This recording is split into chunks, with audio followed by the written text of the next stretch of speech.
La poesía no es más que un puente que tendemos entre dos soledades, responde en una entrevista el poeta mexicano Jaime Sabines.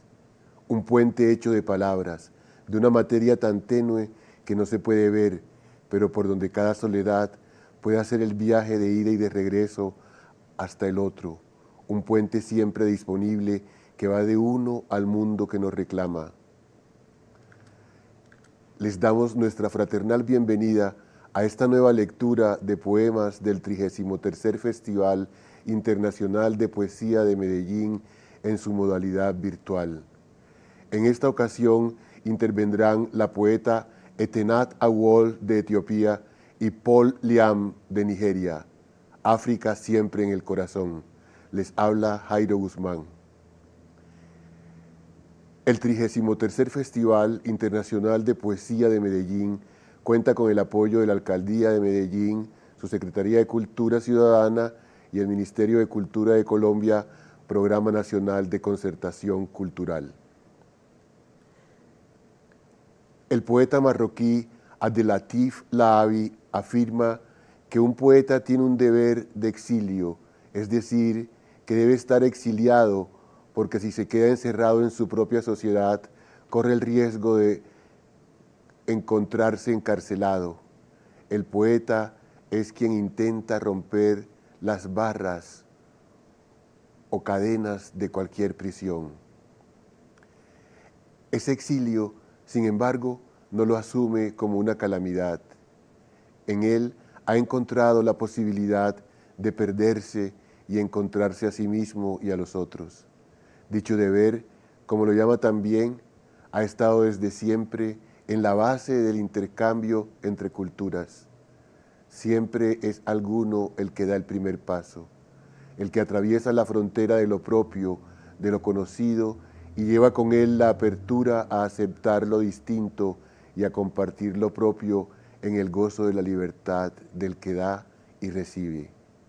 Lleva su libertad y la ofrece. Ese ofrecimiento es también su manera de enseñar a recibir. En esta ocasión, nuestra primera invitada es Etenat Awol, escritora bilingüe.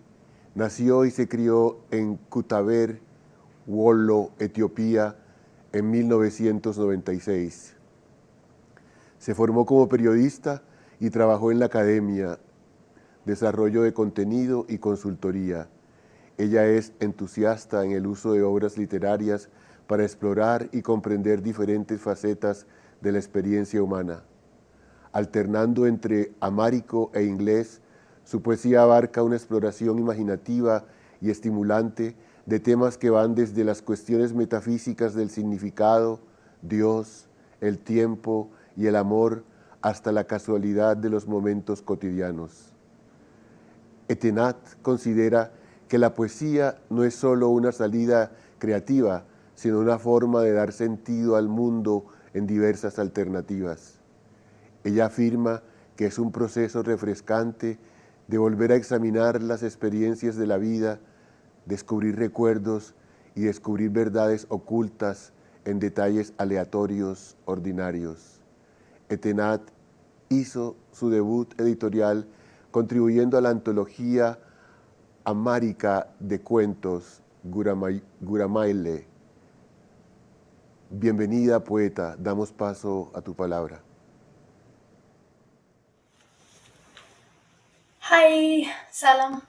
My name is Etenat Awol. I am 27 years old and I have been writing poetry for the last 5 years.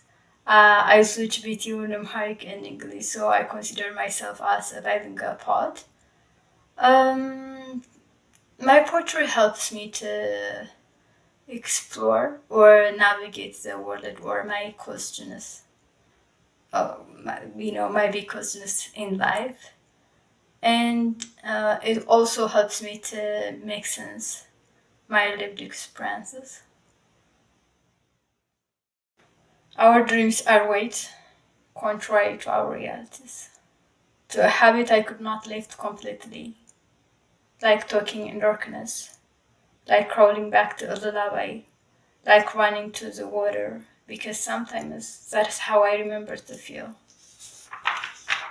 And to the things I almost have, like the chatter of a wind, the enchant of a river, the laughter of a child. I wanted to tell them no, I'm not nostalgic. I don't have anything to shade for a different time continuum. It's everything for a different space continuum. I dream of dying. I dream of dying and wake up in a strange land, where days gone by with birds flying, of night is tender and morning is thrilled, between majestic rivers and fleeting waters, in the serenity of the hills, in uncultivated farms and wide fields. I dream of dying, and wake up in children's heart, and cherish their aura of innocence, the innocence that kindles the dull eyes of age, and their laughter, the laughter that makes you wonder if roses were growing between their lips. Oops. I dream of dying, so fervently, so hopelessly, like a woman in her 50s, who gets more frightened by a new beginning than of an end, who is more accustomed to tickling hours, things to come, and what is obvious, like old age and death, yet still marvelous to the hidden, to the forgotten, to summer songs and Sunday prayers. I dream of dying, and wake up in a parallel universe, and read Rilke, and write and sing but wordless, and trade poetry for silence. Of love and truth. 1. There is a certain charm that comes with the inevitability of death, and it's fatally dangerous. It has a way of messing up with our heads, with our sanity, with the central faculty of humanity. You see, oftentimes than once we are in a constant search of solace. So in our inaction and in the face of injustice, we tell ourselves that this is temporary. After all, we are all going to die, so maybe it's not all that bad, right? But again, reasons that bend towards a certain interest are a plain excuse. True. We don't have the privilege of our grandparents, not even the decency of our parents. We are a generation of lost souls bound together by the very idea of it. Or maybe the illusion to overcome this flaw we call mediocrity, which is nothing other than the product of the system, by the way. Such a world we built, right? A testament of 7 million years evolution. Maybe this is the best time to exist. We live beyond the spectrum of our own mind, enchanted by momentary events that lasted for eternity, yet still a generation shunned from what actually matters. I know. We are still kids playing grown-up students in a teacher outfit, so we keep doing what we can do best, running after one thing, as if this life is ours to own. 7 million years of evolution, and we have yet to learn what it means to exist in harmony. Don't you find yourself incredibly dumbfounded? Every time we witness, we still need a reminder to know there will never be anything for us to own entirely. All those years, and we have yet to learn how to master the basics, even how to love and how to live in everything that has a life of its own. 3. When love comes, our steep prejudice grow elastic, flowers bloom in our footsteps.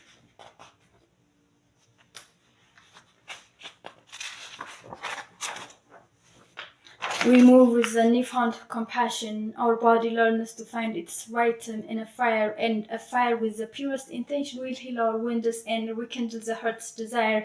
It bends language and reason to the will of the beloved. It has a way of casting a light to the dark sides of the world and to our own shadow without burning down anything. Yeah, this is a land of bloodshed, and we are a lost generation waiting to be saved by love.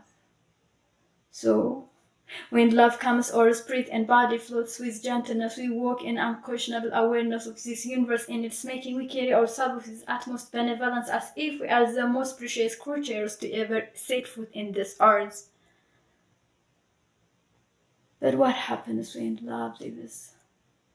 What happens when love gives us its back and walk away, leaving us stranded at the mercy of fate? Where can one go from the middle of nowhere? What will become of us? What will become of us in the world? ውሃ ይበላናል። ውሃ ይበላናል። For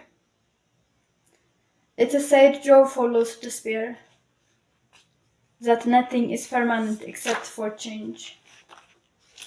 And change, either good or bad, comes with a consequence. So our real growth is tested in our ability to comprehend the uncertainty that comes with change. It is reflected in our adaptability and endurance, but most of all in the faculty of the body to let go, to learn and to flow with the consequence, in our courage to uphold truth in the face of adversary and excuse. No, I'm not saying truth is pleasurable, because some are daily unbearable, but our conviction of truth should weigh more than the mystification of love. And maybe then we can face our demons together, or at least learn ways to live with it. The burden of meaning. Who should shoulder the burden of meaning? If all the reasons are falling, shall I cut the trees, then break the branches and leave everything for decay? Or I should find a way to carry on. Not because I have a purpose or life has a grand plan greater than this, but just in case. Tell me, who should lift the spirit of life after utter nothingness? What is the gain in living, or who matters in life? Who should bear the burden of proof if God is dead and love non-existent? Tell me, why carry the quest of content? Why all this tedious pain just for nothing? Tell me, was that wrong to know better? Was that all for vain, for this mind to see the illusion? Tell me, or give me something to believe in. You know I could live penniless or with no wisdom, but not without beauty, not without a beauty of erotic passion, a passion to relinquish reality, somehow insane, somewhat noble.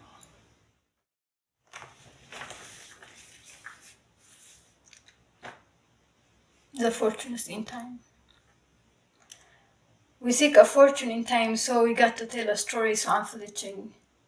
At least in a play, heroes should take a stage, that way the show triumphs, they say. Either way, it takes one's talent to portray patiently, as if it wasn't the only thing which makes our hair gray. Or is it only me? Because I know I will make earth of course to a taste of destruction, but still a question. And the night was long and bleak in time of chaos and loss. Did you bear all of it for the sake of a play? A play you are privileged to tell and being listened by as you are coming to an age. As you grew older, did you dig deeper or run further? Have you ever wondered a way to stop?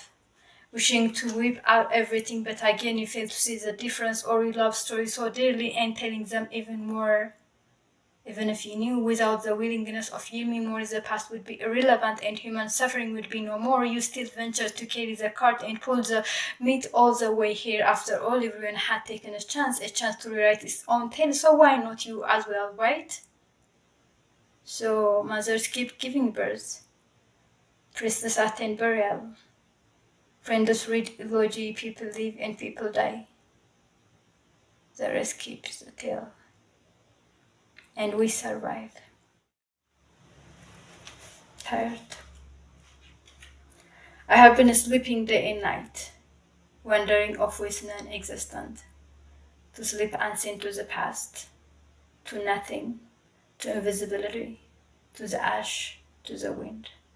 When I'm not sleeping and manage to wake up, I wish for a sun and a glimpse, and try to tame routine, somehow keep up with the neighbors who, unlike me, are always good at going to work and come back home so effortlessly. I envy them. I actually envy everyone who isn't me. But how to outgrow this haunting recklessness that engulfed in the very heart of myself? I do not know. Neither could I neglect the scream in my head, which claims better point to this life, or probably tempted by responsibility, a responsibility of adulthood.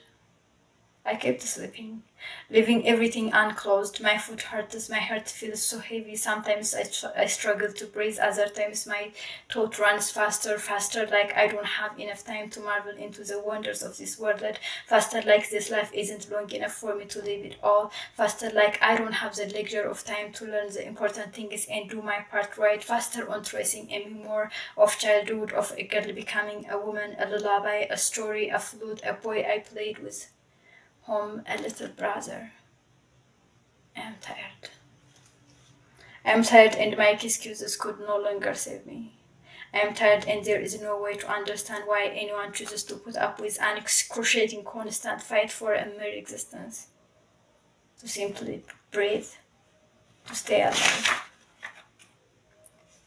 Do you think it gets better with time? Is it the hope that helps you to bear it a little longer?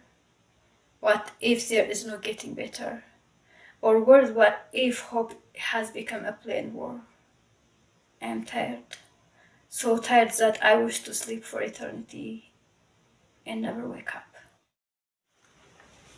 Ballads of the Mountain. 1. What's your greatest trait? Well, I have always struggled with time and time not being enough to explore the inconceivable vastness of the world. The awareness that I will always be on the edges of uncertainty, of not knowing or not knowing enough makes me anxious. What he said reveals a belief of control, but you cannot control time. It's neither enough nor insufficient. It only is and will be, says he. But what does he know about a kid who never had enough time to grow up? I was maybe 6 when I first ran away from home, 10 when I plotted vengeance against my relatives, who claimed our land on my dad's sickbed. I learned how to take care of my siblings before I learned to wear sanitary pads. I was 11 when accustomed to a habit of grieving certain things before they disappear completely. So don't tell me time is our absolute, because it is not. But you're a kid, he tells me. What does he know about a kid who never had enough time to grow up? 2. I don't know if I'm longing for love or longing itself. I have lived with this feeling for so long that it changes its form and it has become of me. Anyway, what's about longing that grows into home every day? 3. What do you regret the most? Of the hellos you did not have the courage to say? Or the goodbyes you did not get the chance to bestow? 4. Where did yesterday's go? 5. What keeps you awake at night? The days we die daily, the absent from the present, the presentness of the past, the fact that no matter what we will always be, we will always keep running after one thing as long as it serves a purpose, makes me wonder if this life is a real blessing or our worst disdain. 6. We don't actually fall out of love. We fall out of routines. 7. Places are peoples, calling out memories. 8. Where do songs take you? Or is it when? 9. Forgive me if I did not learn to keep up with writing constantly, but sometimes my trust for life drinks all I got. The urge to be fully present and to live life as it is without interpretations take all the word I got. And maybe there is nothing to say about a life that is fully lived, but then there is a difference between wanting to experience life and actually experience it. You see, I don't write for the love of it. I actually have a love-hate relationship with writing. If I write, I want to write it all, in all entireties, like a fleeting impressionist. I want to capture the shimmer of a water, the serenity of a hill, the stillness of a moment, and the eternity of all life. But darling, incapability is not able to write. Incapability is not writing what you actually want to write. It's crippling. To write, to actually able to write in all entireties and clarity, to celebrate the sheer delight in the creation, I have yet to master what this. To love writing, to write with no contradiction and make peace with myself, I have to learn another way. A way to be comfortable with my imperfect expressions like I learned to be comfortable with my skin. 10. Why do poets usually write about pain and suffering? The marrow of this world and not the other way around. Because they are good at living. My favorite people. My favorite people are the ones I didn't meet yet. Random laughters in a small town market, window seats in a country road, and children's glance. Brief moments passed of wondering at strangers' haircut. And the uncertainty I got to keep to the story behind. The vastness of my imagination to be idiotic, of the eye, of the hair, of the story being carried, and the obvious commonality. Like how the very personal becomes entirely universal, how a moment transpires into time itself, how people find something to relate to in a very unlikely place from a very unlikely time. Painted nails and colors, the spaces between what we think we know and the infinite gaps of inability. Sometimes, all I could do is to stare bluntly into time, into now, looking the moments fade and flee and vanish. The days crowd to their caves to never come back, and this breaks me into pieces. The awareness that I cannot do anything about it, about now. What could read in this inexplicable loss of time, of not knowing, of inability, of not perceiving one's entirety? I am in my late teens and I still have a fetish for invisibility. I still prefer saving spaces for what hasn't been said, couldn't be said, wouldn't be said. All these years and I didn't teach myself patience. I didn't learn to settle for routine. I didn't learn aquatine. I didn't find the trick to entertain the end because I prefer the gaps, the uncertainty, the illusion of being there but not fully. Because sometimes I care too much for what is close and surer and end up giving suffocation for love. And no, I don't think people invent language out of curiosity. It's probably out of suffocation.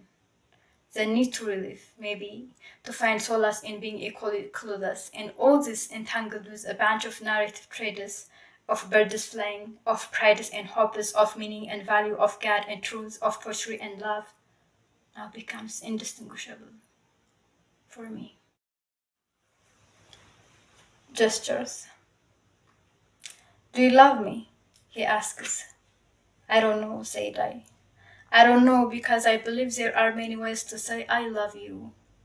I don't know because it has been a long time, but let me tell you this. Every time I take a refugee in someone's temple, I accused myself guilty. Guilty because of my inability to find purity. Guilty for wanting to leave before dawn and wash away every tiny reminiscence of the night. But today, everything feels thrilling without being carried away by too much love or positivity. Which is to mean I feel safe in your temple. I didn't find myself running in a hurry even if my clothes were soaked with the smell of cigarettes and cocktails we had the night before. In fact, as soon as I got home, I grabbed them and kept them near my nose. They smell like everything we are and we hope to be.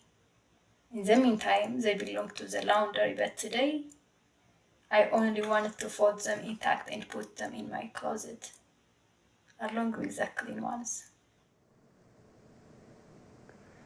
Muchísimas gracias, querida poeta Etenat, por tu intervención. Nuestro segundo invitado, quien cierra esta lectura, es Paul Liam. Él nació en Nigeria, poeta, autor, crítico de libros, ensayista literario, editor, columnista y mentor de escritura creativa. Es coeditor de Ebedi Review, diario de la Residencia Internacional de Escritores de Ebedi y Sellín, estado de Wollo, Nigeria. Exsecretario adjunto de la Asociación de Autores Nigerianos, capítulo de Níger. Sus obras publicadas incluyen Antojos Indefinidos, en el año 2012, y Saint Sha'ade y otros poemas 2014, y se han publicado numerosos ensayos críticos y entrevistas en periódicos nigerianos de gran reputación. Es coordinador del Movimiento Poético Mundial en Nigeria. Adelante, poeta Paul Liam. Thank you very much for the opportunity to be part of this year's Medellin Poetry Festival. My name is Paul Liam, and I'm the National Coordinator, World Poetry Movement, Nigeria.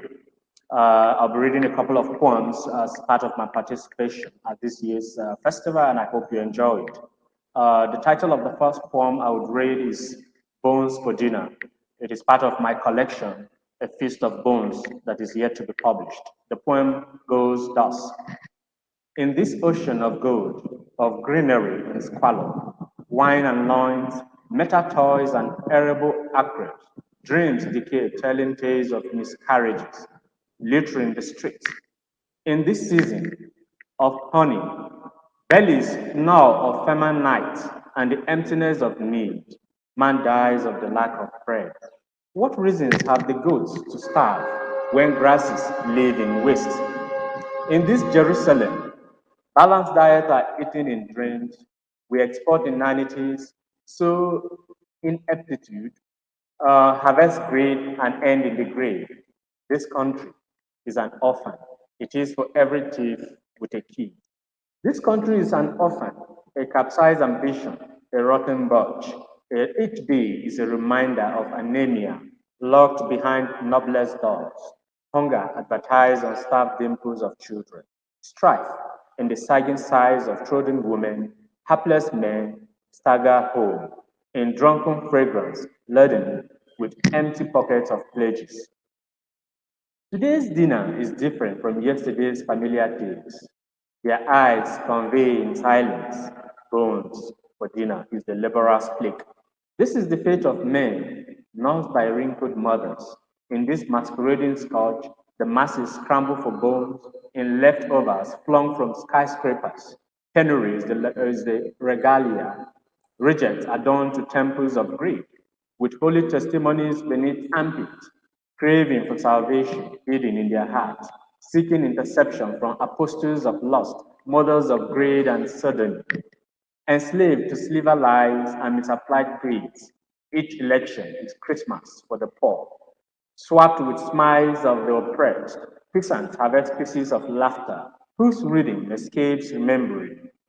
They plow day to eat brain, hustle the night to death, scavenging for promises, malnourished in May, in chameleonic tongues and slogans. Priests ascend the vault of Morosu, rated in cheap fall in this ocean of meat. Bones, great thoughtless dinner, eaten in mournful nights under leaking roofs with histories of unrecompensed servitude. This is the trajectory of the common man, the living dead amidst plenty, tales of amputated aspirations, comrades of dead revolution, legacies of poverty. 10,000 times they recite the rosary, 10,000 times they recite the tasbih, men of chambers of shame, who drown our existence in modes of repressive philosophies. On the restroom of chicanery, ethnicity and religiosity, dabbed in gaps of sainthood, they peddle liturgic slogans of incoherent patriotism, traded on the days of idolatry with parables of piety, victims of insipid wisdom. We are the libations in shrines of foreign exchange, collateral for foreign aid and loans, victims of deranged metaphors. We search the sky for succor in the laughter of our fellow men as they devour the meals we cooked under the mocking stares of the sun. Thank you very much. That's the first poem. The second poem I would read is titled Withered Roses and is dedicated to the Chibok girls that were kidnapped by the Boko Haram terrorists in northeast Nigeria several years ago. Why some of them have been rescued, many of them are still held in captivity. Nobody knows their whereabouts, whether they are alive or dead. So I wrote this poem in their honor. It goes thus. Lilies mothered at dawn long for kisses of light. In labyrinths of silence, stolen laughter wrestles meaning in bewildered eyes of a season decayed. Annihilated by the error of sense, martyrs of virgin-induced paradise, in whose loins Armageddon climaxed, lambs slaughtered on the map of satanic verses, in the womb of Sambisa, humanity bleeds as conscience absconds from hearts. Helpless trees watching away as defied dreams groan the night away, innocent teenage fantasies intercepted by hunters of fame, lost in the wake of senility, as messiahs of paradise, Allah's self-appointed disciples execute holy verses with blind eyes.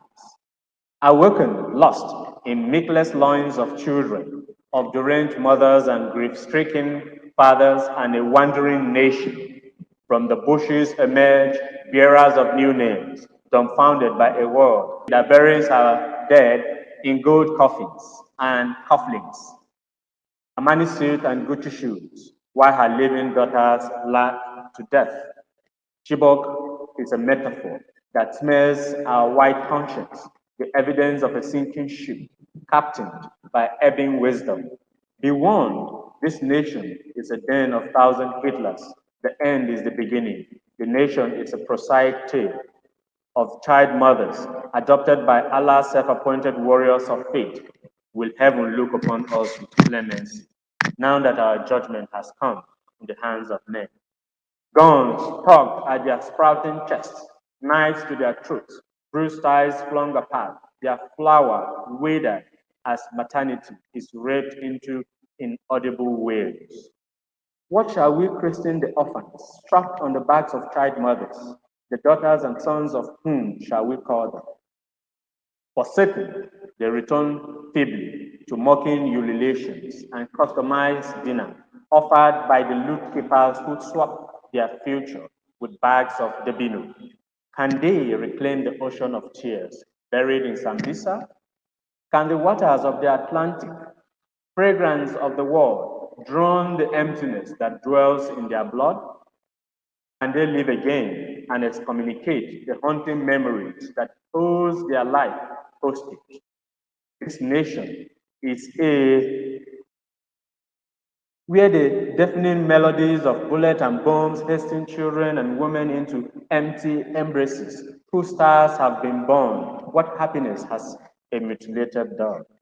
There is a tiny ray locked in the armpit of Moro, for hope never dies. Chibok is alive. Thank you. That was the second poem titled Withered Roses and dedicated to the Chibok girls that were kidnapped by Boko Haram terrorists in northeast Nigeria several years ago. For the third poem I would read, is titled The Cliff. This poem was written as a result of the spate of suicide stories that were spreading around Nigeria at a particular time. Young poets, young creatives were committing suicide as a result of their frustration with the motherland. They could not find fulfillment. They became disenchanted with their social considerations or social understanding of how society treated them. Because they were excluded, many young people committed suicide. So I wrote this poem as a tribute to the many young Nigerians that committed suicide at that particular time. Some of them were poets, actually, very young, brilliant young poets who, took their lives for whatever reasons that was best known to them. But we understand this to mean a form of protest against the social conditioning in which they found themselves.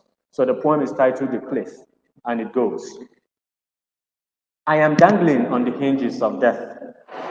I am willing me not to succumb, but the bliss beyond entices, and I must seek relief from the woes of this world. I am a slave to this itching call, to go home to peace and to oblivion, where my life is not a calendar and misery is a stranger. You won't know the rhythm of a song you've never known. I have been on the road for too long. I know where it leads. I know the smell of home. I know a fatigued smile. I know feigned laughter, and I know a coerced tongue. I know because I am all that is wrong and all that is right. I have been to the sanctuary of the dead, negotiated my fate, and now I must leave. Even a lunatic knows when the stereo is off and when the market is closed. No man runs away from answering his father's name. Even Amalinze snored his last in a mud house, just as no woman sings of love with a dying child strapped to her back. I am homebound, lonely. I am homebound and lonely. Ours is not a chorus of hymns. It is the soloist course. The closer we are home, the blurrier it becomes. This is the fate of the suicider. I have stepped into scalding waters, limped from pain to pain, with no one to serve me tea. Today it is everyone's business that I am gone from the deceit, to start anew the rewriting of my injured histories. It is everyone's business the way I left, but no one understands why. But that explains it all, why we are alone, except when we die. In this endless journey, I am tired of the slippery handshakes, the mocking giggles of conviviality. No one listens beyond the noises, and yet claim to have been there all the time, implying you must have been blind not to have seen their love for you. But this, you know, beneath the grave, that is the life of a suicider. You just keep running and running from yourself into the deep until death kisses you. I am on the cliff of extinction. No one knows the truth. That is not their own. The ways of death are not the ways of man. If you have not been wooed or inhaled the grave's fragrance, you won't know the things I know. I am a wounded heart, broken and in shreds. I am unwanted, a dream falling off the cliff of life. And I am alone in this dying. This safari needs no company. The pain is excused, but the end fictitious. This is the fate of a suicider. Thank you. This is the end of the third poem. It is titled The Cliff. I've already given the context to the poem, and the next poem I would like to read is The Reign of the Hyena, and it goes. The rains have ceased, the sun is exiled, and the moon is enveloped in shade. Even kids no longer dance shaku shaku in the open. We are in the reign of the hyena, where childhood is an artifact and memories empty shells of diseased dreams. We are trapped in a cycle of counter accusations and narratives of a napping leadership of lepers whose night is dawn and morning noon. This is our fate in the reign of the witty old hyena. Death is a meaningless noun. Life is a cheap whore. Blood is water. Our song has no melody, for its lyrics professes ease. No lips would mount. So in silence we uncover the myth in gap tooth and unlearn the foolery of trusting faded caftans and feigned sainthood. The world is not always ignorant. It is only shortchanged by indecision. The sky swims in the smoke of delirium as flames of mayhem suffocate our Noresic nation. In the reign of the hyena, the land rescinds into gory history where slaughtered laughter and the cries of murdered fetuses are exhumed, testament to the greed of men. This is not a Christmas. The reign of the hyena is a prelude to the trumpet sound. We have burnt our fingers in the fire. We lit it with the breath of our mouth. We now choke to death. May the corpse we bury each second erase the reign of the hyena. We shall rebuild our bands. This road home, and it goes. This road home is a sore memory of sterile laughter, dumb banter of dead dreams. This road home is a wilderness of water longing for a truth. This road home leads to a void, the inescapist abode of man. On this road, we are alone, you and I and us all, proteges of death. We are a herd journeying backwards to the beginning, where each maternal cry is a homeward call, a search of the parable of life, a tale of orphaned birds sauntering the sky for grains. Each dawn accustoms us, counting in inaudible whispers, the years lost in quest for the unknown, and the paid shortchanged for a keg of time wine. Life is alone we incur at birth and pay at death. In the blood clouds sits the miracle our wisdom cannot attain. This road home is a huddle of lessons never learned. This road home is an unyielding pregnancy. The burden of expectancy kills. This road home is a reminder of gains lost. The leaves are withering in August. The sun is belching fire. Elegies are in bloom. How can we tell of an end of a journey yet begun? This road is the way home. Our backs are laden with woes, droop in shame. Thank you. And that is the end of the poem. I don't know. There is another poem called that I titled to Hunger. I was reminiscing on the impact of hunger on a human being, on a person, on an individual. And this poem came to me. I probably was hungry the day I wrote the poem. I'm no longer sure of what the experience, of what the real experience was that influenced this poem. And it goes, when at dawn, my eyes deciphers the lessons of life. It must be remembered, a miracle came to the rescue of a tune forgotten on the lips of a bard, whose heart couldn't afford dinner. Hunger and death are siblings. A man courted by either is hellbound. This is not a dirge or the melody of a love song, but a suicide note to the agent of grief. Let no one cast a stone upon this air of shame. For my frail bones have seen penury and the greed of insatiate tongues, unrecompensed servitude. These graves are witnesses to the inhumanity of men, whose bulged bellies mock my fame. Hunger has deflowered me, raped season from my loins, and now, pale as a dying leaf, my life lames into the abyss to promises in night's eyes. In this search, I have traveled far, but I am still at the starting line, still to find a room to bury my confiscated dreams. If by the wake of morrow my eyes still regale with light, then a miracle happened. Thank you very much for listening to my poem. I hope the poems makes meaning to you. These are my realities captured in words, captured in stanzas, captured in poetry. It's my conviction that poetry gives us the power to be ourselves, the power to express our innate emotions, our realities, and our social consciousness. And I regard myself as a social conscious poet, or rather, and most of the times my poem speaks to social issues in our society in Nigeria, and you would find as you listen to the poem this feeling of anxiety, this feeling of frustration, this feeling of hopelessness, reoccurring in my poems. I have published 2 collections of poems in the past.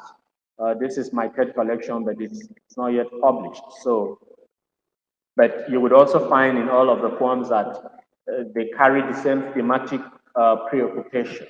It's something that I'm conscious about, how my poems connect with my society and my experience and the experiences of many Nigerians who, are faced with the hurdles of life and of living.